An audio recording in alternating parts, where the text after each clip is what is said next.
ಸಮಯ ಕೆಟ್ಟಾಗ ಎಲ್ಲರೂ ತಪ್ಪು ಮಾಡ್ತಾರೆ. 5 ಬೆರಳು ಒಂದೇ ಸಮ ಇರಲ್ಲ.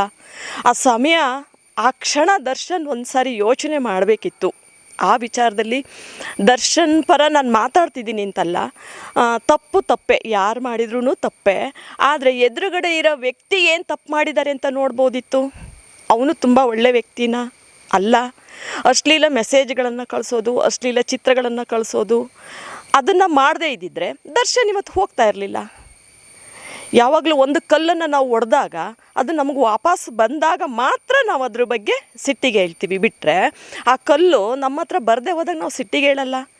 ದರ್ಶನ್ಗೆ ಅದನ್ನೇ ಮಾಡಿದ್ದವರು. ಹಾಗಾಗಿ ತಪ್ಪು ನಡೆದು ಹೋಗಿದೆ. ಅದು ಯಾವ ಮಟ್ಟದಲ್ಲಿ ಏನಾಗಿದೆ ಯಾರಿಗೂ ಪರಿಪೂರ್ಣತೆಯಿಂದ ಗೊತ್ತಿಲ್ಲ. ಅದು ತನಿಖೆಯಿಂದ ಹೊರಗೆ ಬರಬೇಕು, ಬರುತ್ತೆ. ಕಾನೂನಿದೆ, ಕಾನೂನಿಗಿಂತ ನಾವು ಯಾರೂ ದೊಡ್ಡವರಲ್ಲ. ಕಾನೂನನ್ನು ಗೌರವಿಸೋಣ.